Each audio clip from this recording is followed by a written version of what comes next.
The time check was brought to you by Seiko.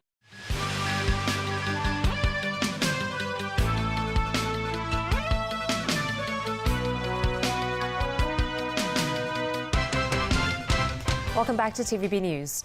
4 top officials in Shanghai have been sacked and 7 others disciplined in connection with the deadly New Year's Eve stampede there. The Shanghai city government announced today that Zhou Wei, the Communist Party boss of Huangpu district, was among those removed from their posts. An investigation report blames insufficient precautions at the scene, as well as lapses in emergency response to the disaster for the high number of casualties. About 500 police officers and other personnel were deployed in the Bund area, where more than 300,000 revelers had gathered. The stampede claimed 36 lives and injured 49 others. Here in Hong Kong, legislators today passed an amendment bill that would allow phased withdrawal of mandatory Provident Fund benefits by scheme members. While most of the pro-establishment lawmakers supported the changes, some of them joined pan-Democrats in condemning the government for not taking steps towards introducing a universal pension scheme for Hong Kong. Liz Yun reports. At present, members of MPF schemes can withdraw their accrued benefits in a lump sum when they reach the age of 65. The Mandatory Provident Fund Schemes Amendment Bill would allow them to make phased withdrawals upon retirement, including early retirement. Under the refined arrangements, MPF trustees would be required to process free of charge a scheme member's request to make withdrawal up to 12 times a year. Members would also be able to apply for early withdrawal of their savings on the ground of terminal illness. In that case, they would need a registered medical practitioner to give evidence that they're expected to live for no longer than a year. The majority of the pro-establishment lawmakers are in support of the amendment bill. But some pan-Democrats have reservations about the new arrangements. If a person contracts cancer, is already very agonizing. Yes, the person may live on for 5 to 10 years, but he cannot work. Can he withdraw his accrued benefits? No. The MPF was introduced in December 2000 and has been around for 14 years. This kind of system would take about 3 or 4 decades to mature. In rare show of unity, many lawmakers across the political divide voiced dissatisfaction with the many problems associated with MPF today. They also criticized the government for not including a universal pension scheme in the latest policy address. Liz Yun, TVB News.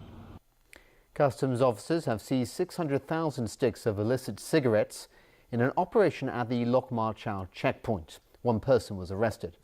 Authorities believe a local smuggling ring was behind the case. Jean de Silva has the story. 600,000 sticks with a market value of $1.6 million and a duty potential of about $1.1 million. Customs officers say the illegal cargo was about to enter Hong Kong on board a cross-border lorry at the Lok Ma Chau control point when it was seized.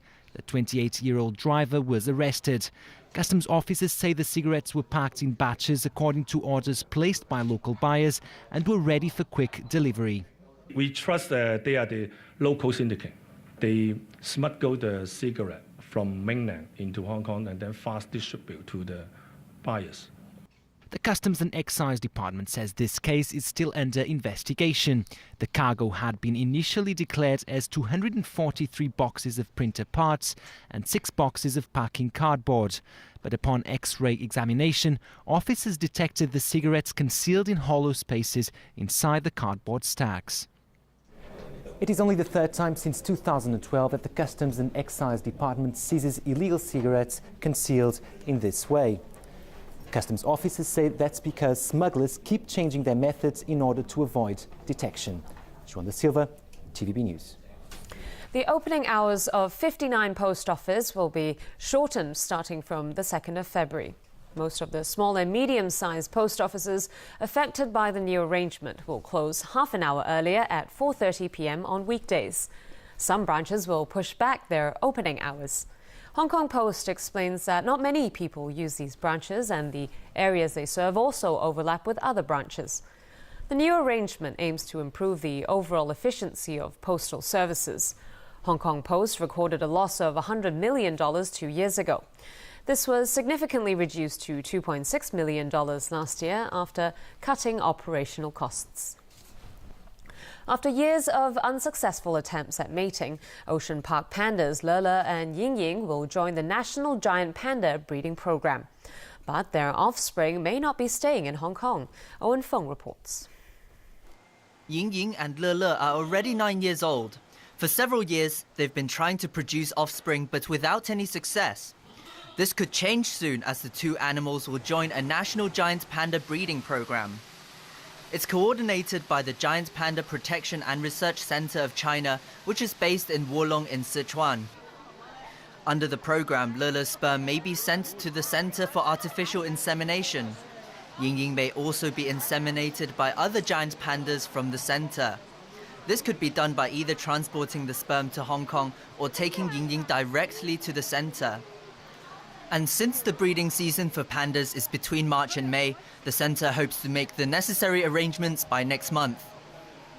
A representative of the research center says they have a number of experienced giant pandas, which he believes will increase the chance of Yingying getting pregnant. And once the pregnancy is confirmed, Yingying will return to Hong Kong. But her offspring may not stay here. According to past arrangements, some of the cubs will stay in the place of birth, while others will be sent back to Sichuan.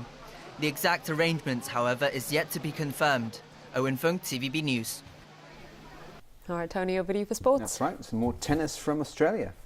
Top seeds Roger Federer and Andy Murray had relatively easy second rounds at the Australian Open today, but it was a different story for second seed Maria Sharapova on the hot courts of Melbourne. Maria Sharapova had a narrow escape against her Russian compatriot Alexandra Panova at the Australian Open today. She faced 2 match points in the 10th game of the third